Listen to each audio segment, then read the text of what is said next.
गांव के कोने में एक छोटी सी झोपड़ी थी जहां रहते थे दो भाई रामू और श्यामू। दिन भर सड़क के किनारे उनकी एक छोटी सी पंक्चर की दुकान चलती थी और घर पे उनकी माँ, दोनों बहुएं और दो छोटे बच्चे उनका इंतजार करते थे। सुबह का टाइम था। सरला और रिया चूल्हे पे रोटी सेक रही थी। अरे रिया, सुनो, आज छुटकी का जन्मदिन है, कुछ अच्छा बनाना पड़ेगा। हाँ दीदी, और इस बार केक भी आएगा। रामू भैया ने कल प्रॉमिस किया है। कोने में बैठी माँ चुपचाप उनकी बातें सुन रही थीं। छुटकी और उसका भाई केक के नाम से ही बहुत खुश थे। छुटकी ने मासूमियत से पूछा, माँ, ये केक खाने में कैसा होता है? आज देख लेना, सबसे मीठा होता है। धूप तेज थी। सड़क पे ट्रक एक के बाद एक दौड़ रहे थे। रामू एक टायर में हवा भरते हुए बोला, श्यामू, आज जल्दी से बंद करके घर जाएंगे, घर पे सब इंतजार कर रहे होंगे। हाँ भैया, चुटकी का बर्थडे है, इस बार उसे केक खिलाएंगे। और माँ के लिए मिठाई, और बहुओं के लिए भी कुछ लेते हैं। और अपने लिए भैया? हमारे लिए तो उनकी खुशी ही काफी है। शाम होने लगी थी। रिया ने घर सजा दिया। पूनम ने थोड़ा सा हलवा बनाया। चुटकी बार बार दरवाजे की तरफ देख रही थी। माँ, पापा कब आएंगे केक लेके? देखो ना, कितनी देर हो गई। बस बेटा, आते ही होंगे तेरे पापा केक लेके। रामू और श्यामू ने दुकान बंद की। हाथ में एक छोटा सा केक का डब्बा और एक पॉलीथीन में मिठाई। देखना श्यामू, इस बार चुटकी ये केक देख के कितनी खुश होगी। हाँ भैया, आज उसकी जिंदगी का ये पहला केक है। दोनों सड़क से जा ही रहे होते हैं कि तभी दूर से एक ट्रक तेज स्पीड में उनकी तरफ ही आ रहा होता है। तेज स्पीड ट्रक ने दोनों भाई को धक्का मार दिया, जिसे उनकी मौके पर ही मौत हो गई। सब कुछ एक पल में खत्म हो गया। केक का डब्बा सड़क पर गिरकर खुल गया। क्रीम मिट्टी में मिल गई। और उधर घर पे खुशी का माहौल था। चुटकी अपने केक का इंतजार कर रही थी। पूनम, रिया और सब बहुत खुश थे। सब कुछ तैयार था, बस इंतजार था तो केक का। लेकिन यहाँ तो पूनम और रिया की जिंदगी ही बिखर चुकी थी। माँ, जब पापा आएंगे ना, मैं केक काटूंगी। हाँ मेरी गुड़िया रानी। तभी भागते हुए गांव का एक आदमी पूनम और रिया को रामू और श्यामू के एक्सीडेंट की बात बताता है। और जैसे ही उसने बताया कि दोनों अब इस दुनिया में नहीं रहे, मानो पूनम और रिया की दुनिया ही उजड़ गई। रेवती ये सुनते ही बेहोश हो गई। ऐसा दुखों का पहाड़ एक साथ टूटा, मानो इस गरीब परिवार की दुनिया एक ही झटके में सारी खुशियां जिंदगी भर के गम में बदल गई। दुखों का पहाड़ इतना बड़ा था कि महीने भी हफ्तों जैसे बीत गए। घर में चारों तरफ सन्नाटा था। पूनम कोने में गुमसुम बैठी थी। चुटकी उसकी गोद में थी। रिया दीवार के पास चुपचाप बैठी थी। रेवती हिम्मत जुटाकर उनके पास आती है। कितनी देर तक ऐसे ही बैठी रहोगी बेटी? जिंदगी बहुत लंबी है, किसी के लिए रुकती नहीं है। सुन रही हो ना तुम बेटी? ये बच्चे भी कुछ बोल नहीं रहे, ना खाना खा रहे। कम से कम बच्चों का तो ख्याल करो बेटी। माँ जी, अब बचा ही क्या है? ये बच्चे, इनकी भूख, इनका कल, सब तुम दोनों को ही देखना है बेटी। पर माँ जी, हमसे कैसे होगा? हमसे कुछ नहीं होगा अब माँ, कुछ नहीं होगा। जब मजबूरी आती है तो सब हो जाता है। इन बच्चों का ही मुंह देख के तुम दोनों को अपने आप को संभालना होगा बेटी। मेरी तो उम्र निकल चुकी है। अब तुम दोनों को ही इन बच्चों के लिए फिर से जीना होगा। माँ, मेरी तो हिम्मत नहीं होती अब। जब भी उनका चेहरा याद आता है, मैं कुछ भी सोच समझ नहीं पाती माँ। बेटी, तू बिल्कुल मत सोच। अब मेरे बेटे तो नहीं रहे, पर उनकी ये परछाई तो है। अब इन्हीं के सहारे जीना होगा बेटी। हिम्मत बांध बेटी, हिम्मत बांध। रेवती के समझाने पर रिया और पूनम को थोड़ी हिम्मत मिली और वो फिर से उठ खड़े होने की कोशिश करने लगी। आखिर माँ का प्यार ऐसा होता ही है। पर थोड़ी हिम्मत आई ही यही थी कि आगे मुश्किलें भी बढ़ने वाली थीं। मम्मी, मम्मी भूख लगी है, कुछ खाने को दो ना। माँ, मुझे भी बहुत भूख लगी है। देती हूँ बच्चों, बस थोड़ी देर और रुक जाओ, मैं अभी लाती हूँ। दीदी, अपने बच्चों को बोल तो दिया, पर खिलाएंगे क्या? घर में खाने का एक भी दाना नहीं है। मुझे तो कुछ समझ ही नहीं आ रहा माँ जी, अब कैसे क्या होगा? सोचने से क्या होगा? कोई बैठ के खाना नहीं खिलाएगा। सोचने से कुछ नहीं होगा। जाओ, आज दुकान आओ। पर माँ जी, हमें तो पंक्चर छोड़ो हवा तक भरने नहीं आता, हम वहां जाके करेंगी क्या? हाँ माँ जी, छोटी बिल्कुल सही कह रही हैं। साइकिल होती तो भर भी देते, इतने बड़े बड़े ट्रक का पंक्चर हम कैसे बनाएंगे? हाँ हाँ, मुझे पता है तुम दोनों को पंक्चर नहीं बनाने आता, लेकिन मैं तुम दोनों को वहाँ पंक्चर बनाने के लिए नहीं, बल्कि जो कुछ भी पुराना सामान है बेच के कुछ दिनों तक घर का खर्चा निकल जाएगा, इसलिए भेज रही हूँ बेटी। पुराने टायर, लोहा, यही सब ना माँ जी, जो काम का नहीं है सब बेच दो। पूनम और रिया दुकान के पास खड़ी हैं। बंद ताला, टूटा हुआ बोर्ड और रामू शामू की बहुत सारी यादें।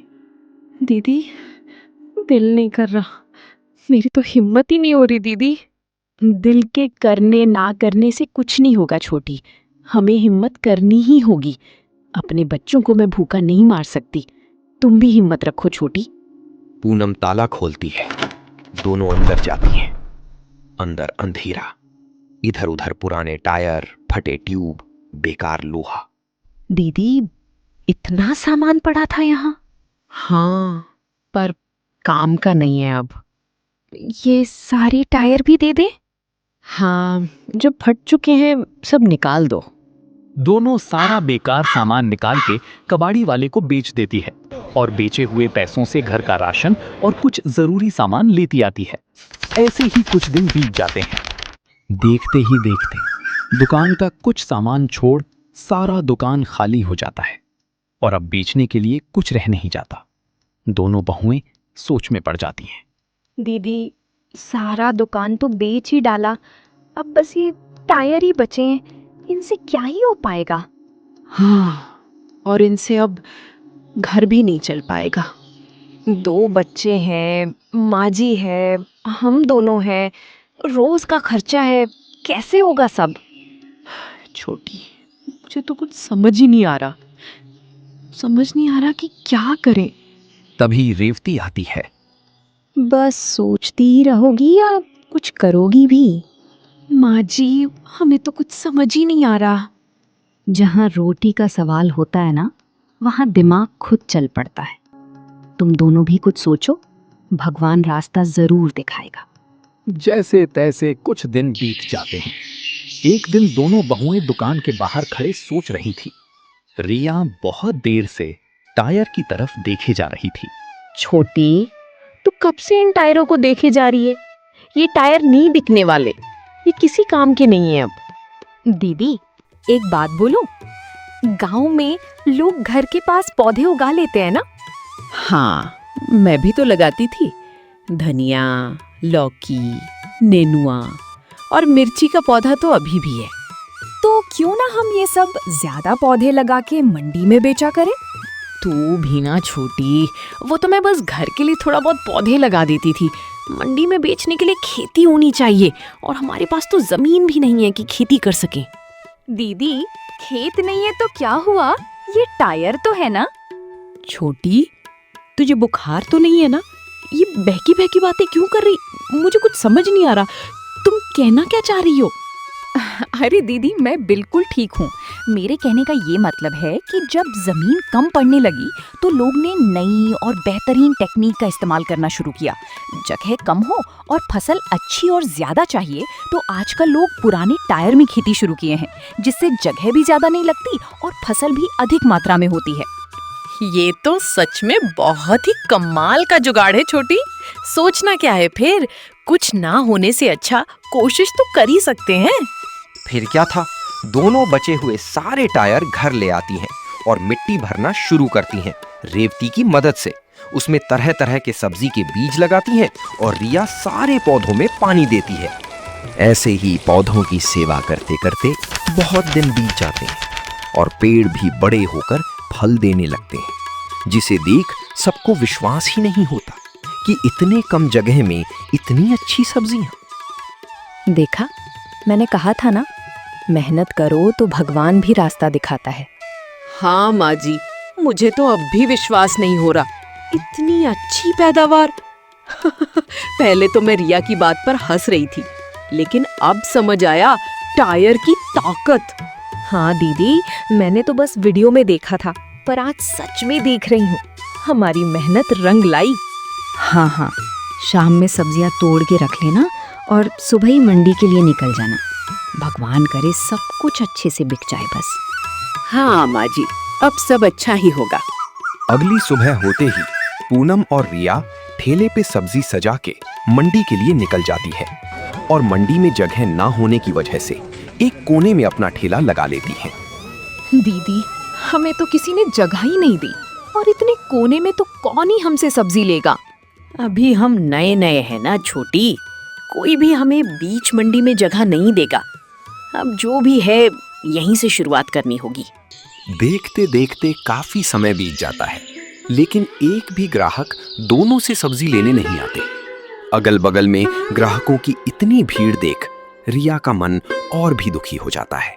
दीदी, 12 बजने को आए और एक ग्राहक भी हमारे पास नहीं आए। ऐसे रहा तो सारी सब्जियां बेकार हो जाएंगी। हाँ छोटी, मुझे भी कुछ समझ नहीं आ रहा। सुबह तक तो लग रहा था सब ठीक हो जाएगा, लेकिन यहाँ तो कुछ भी ठीक नहीं हो रहा। दीदी, यहाँ खड़े रहने से कुछ नहीं होगा, घर चलते हैं वापस। हो सकता है रास्ते में ही कुछ बोहनी हो जाए। सही कह रही है छोटी, अब तो मंडी भी खाली होने को है। दोनों उदास मन से घर को वापस आने लगती हैं और रास्ते में ही 2-4 ग्राहक ही उनकी सब्जी खरीदते हैं। बाकी की सारी सब्जी लेके दोनों घर आ जाती हैं। दोनों का लटका मुंह देख, ठेले पे सारी सब्जी देख रेवती समझ जाती हैं। क्या हुआ बेटी, आज इतनी चुप क्यों? माँ जी, वहाँ मंडी में कोई बैठने भी नहीं देता। जो थोड़ा बहुत बेचा उससे ज्यादा वापस आ गया। माँ जी, सारी सब्जियां मुरझा गई हैं। कल तक तो ये सब खराब भी हो जाएगा। तो वहाँ नहीं जाओगी कल? मंडी के अलावा और कहाँ ही जाएंगे माँ जी। रेवती थोड़ा सोचने के बाद बोलती है, एक जगह तो है। दोनों उसकी तरफ देखती हैं। मंडी में ही क्यों बैठना, तुम दोनों सुबह सुबह ठेला लेके शहर की कॉलोनी में जाओ। कॉलोनी? हाँ, घर घर जाओ, आवाज लगाओ। थोड़ी मेहनत तो है, पर वहाँ सारी सब्जियां बिक जाएंगी। माँ जी, मंडी में कोई पूछ नहीं रहा, क्या वहाँ पर कोई लेगा? जो मंडी नहीं जाते उन्हें घर पे ही मिल जाएगा, तो क्यों नहीं लेंगे? और सबको बोलना घर की उगाई हुई ताजी बिना केमिकल वाली सब्जी है। ऑर्गेनिक सब्जी कहते हैं उसे माँ जी। हाँ हाँ छोटी बहू, वही। लोग समझने में टाइम लगाएंगे, पर एक बार ले लिया तो खुद बुलाएंगे। मतलब हम गली गली लोगों के पास जाएंगे? जहाँ रोटी मिलती हो वहाँ तो जाना ही पड़ता है बेटी। फिर क्या था, अगली सुबह पूनम और रिया ठेला लेके निकल पड़ती हैं कॉलोनी की गलियों में। रिया थोड़ा झिझक के बोलती है, दीदी, आवाज लगाएं क्या? इसमें भी सोचना है क्या? छोटी तेज से आवाज लगा, अब करना ही है तो शर्म कैसी।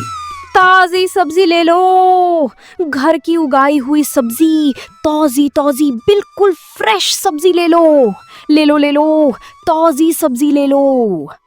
कुछ लोग दरवाजा खोल के बाहर देखते हैं। तभी एक औरत पूछती है, क्या क्या सब्जी है? दीदी, भिंडी, नेनुआ, तोरई, लौकी, कद्दू, पालक, धनिया सब फ्रेश है दीदी, कल ही तोड़ी है। ऐसा करो, आधा किलो भिंडी दे दो, 1 लौकी और नेनुआ भी दे दो 1 किलो, लेकिन सही सही लगाना। जी दीदी जी, बस अभी तौल देती हूँ। देखते ही देखते कई लोग घर के बाहर आ जाते हैं और ताजी अच्छी सब्जी देख कुछ ना कुछ खरीद लेते हैं, जिससे लगभग 1 घंटे में ही उनका ठेला खाली हो जाता है।